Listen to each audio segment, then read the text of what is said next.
नमस्कार, आप देख रहे हैं आप तक न्यूज टीवी चैनल और मैं हूं आपके साथ खुशबू।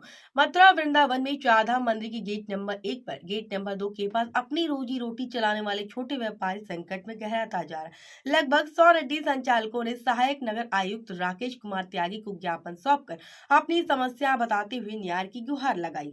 व्यापारियों का कहना है कि वे साल 2011 से मंदिर की दीवारों के सहारे फुटपाथ से हटकर अपनी अस्थायी रेडियो लगाते आ रहे हैं। उनके अनुसार उनकी रेडियो से न तो ट्रैफिक बाधित हो, ना ही वहाँ कूड़ा कचरा फैलता है। लड्डू गोपाल की पोशाक, कंठी, माला, चंदन, पूजन सामग्री बेचकर अपने परिवार का पालन पोषण करते थे। लेकिन हाल ही में रेडियो लगाने की अनुमति न मिलने से इन गरीब और बेरोजगार व्यापारियों के सामने गंभीर भरण पोषण का संकट खड़ा हो गया। स्थिति यह है कि लगभग 100 परिवारों के 500 से ज्यादा लोग प्रभावित हो रहे हैं और कई घरों के चूल्हे तक ठंडे पड़ने लगे। व्यापारियों ने प्रशासन से मांग की है कि उन्हें पहले की तरह मंदिर की दीवार के सहारे फुटपाथ से हटकर अपनी अस्थायी रेडियां लगाने की अनुमति दी जाए ताकि उनका रोजगार सुरक्षित रह सके, उनके परिवारों का भविष्य। हमें नगर पालिका से कार्ड भी बना के दिए थे, फिर हमें इस पर लोन भी दिया गया। पहले 20,000 का दिया गया, अब हमने ढकेल लगा चुका दिया। अब हमें 50,000 का मिला, हमने दुकान बढ़ा दी, अपनी ढकेल बढ़ाई। अब हमें ये बना के दिया, अब हम किस्त कहाँ से भरेंगे पीएम मोदी को? हम तुम्हें कमा के भी दे रहे हैं, 300 रुपये महीने भी दे रहे हैं। मेरे पास हर महीने रसीद रखी हुई है। मैं कंठी माल दुकान लगाता हूँ, पहले मैं चाट की दुकान थी, अब मैं कंठी माला लगा, चाट वाले भगा देते थे, कंठी माला लगा दी। उसके बावजूद भी कभी आवास विकास पीछे लगा रहे, आवास विकास आ जाती है, आगे लगाओ तो नगर पालिका आ जाती है। हम ये कहाँ से भरेंगे?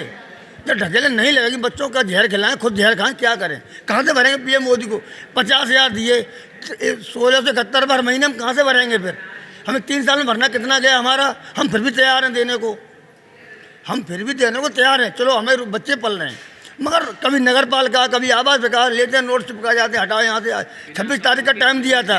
अरे आवास विकास जिस दिन बनाए, जिस दिन वो अपना बनाए, उस दिन हम तो कहते अपने अंजाम करेंगे। अभी तक कुछ बन नहीं रहा, कुछ चल नहीं रहा वहाँ पे, मैं फिर भी आए दिन आवास विकास, कभी नगर पालिका, कभी आवास विकास, नगर पालिका। हमने ये मांगे रखी है जैसे हमें जगह दी जाए जहाँ हम अपने बच्चों को पाल सकें, पीएम मोदी का पैसों को भर सकें। हम कहाँ से भरेंगे? हमें कुर्की करोगे, हमें पकड़ोगे, तो ढकेले नहीं लगे, हम कहाँ से लाएंगे? हमारा माल भरा पड़ा है, किसी की दुकान में 1 लाख का है, किसी के 80,000 से 1.5 लाख रुपए का माल है। कर्ज ले लेके भर रखा है। अब हमने कर्ज लिया है, 250 रुपये रोज देते हैं किस्त वाले को, 16 से 71 रुपये पीएम मोदी वाले खाते में भी डालने, कहाँ से डालेंगे? आज हमें 15 दिन हो गए भड़कते भागते भागते भागते इधर से उधर। कभी उस साहब के पास जा गए, उसके साथ, कभी नगर पालिका वाले कहते हैं डीएम साहब के पास जाओ, वहाँ गए, वहाँ से यहाँ आए। अब इन्होंने त्यागी जी ने कहा है कि हम कल सर्टिफाई कराएंगे, कहाँ लगी हुई आपकी ढकेल, कल देखते हैं। लगा लेते हैं तो चालाना भी काट जाते हैं। ये जी देखिए, मामला ये है कि ये लगभग वहाँ पर 14 वर्ष से वैष्णो देवी के सामने वहाँ दीवार के पास ग्रीन जोन से भी बाहर ये ढकेल, खोमचा, खोखा वगैरह आदि लगा के अपना जीवन यापन कर रहे हैं, व्यापार कर रहे हैं।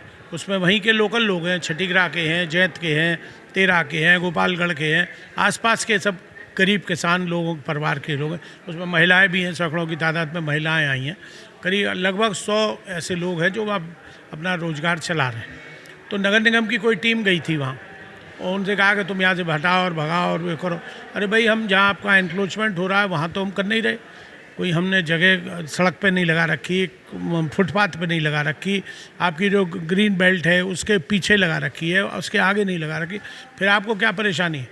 अब या तो किसी ने झूठी इनकी गरीबों की शिकायत कर दी है, तो वो नगर निगम वाले पहुँच गए और उनके हटाओ यहाँ से बेदखल। अब उनके यहाँ घर में रोटी नहीं बन रही है, उसी से उनकी दाल रोटी। वैष्णो देवी पे पर्यटक आता है, धार्मिक श्रद्धालु आता है, उनसे इनका रोजगार चलता है, तो उन्हें क्यों हटाया जाए? अच्छा, और उनके पास रसीदें भी हैं, रसीद कटी है। इनने उस पर लोन भी ले रखे हैं, जो लोन मिलते हैं केंद्र सरकार और प्रांत सरकार द्वारा आश्रितों के, उसके लोन भी किसी का 50,000 का है, किसी का 20,000 का है, किसी का 30,000 का है, तो वो भी ले रखे हैं।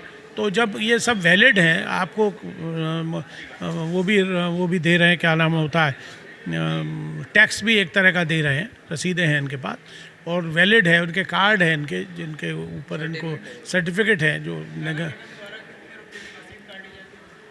500 वो काट जाते हैं। अब जैसे नगर निगम द्वारा अपना 200 की 500 की ऐसी रसीद काट देते हैं, वो रसीद नहीं, हर महीने नहीं, हर महीने में कूड़े की कूड़े की वो वैसे कटती है, परंतु हर महीने में जो लोग वहाँ पे रोड के पास आ जाते हैं तब वो काटते हैं। हमारी तो फुटपाथ से अलग हैं, पर जो लोग फुटपाथ से रोड पे आ जाते हैं उनकी काट देते हैं। नहीं आवंटित नहीं, हमारी 14 साल से बेंडिंग जोन से पीछे और दीवार के सहारे हैं जो भी दुकानें हैं वो वहाँ पे हैं उनको। हाँ जी, राकेश त्यागी से उन्होंने ये दिया है कि आप फुटपाथ से पीछे लगाओ और आपको कोई भी परेशान नहीं करेंगे, ये उन्होंने बोला है।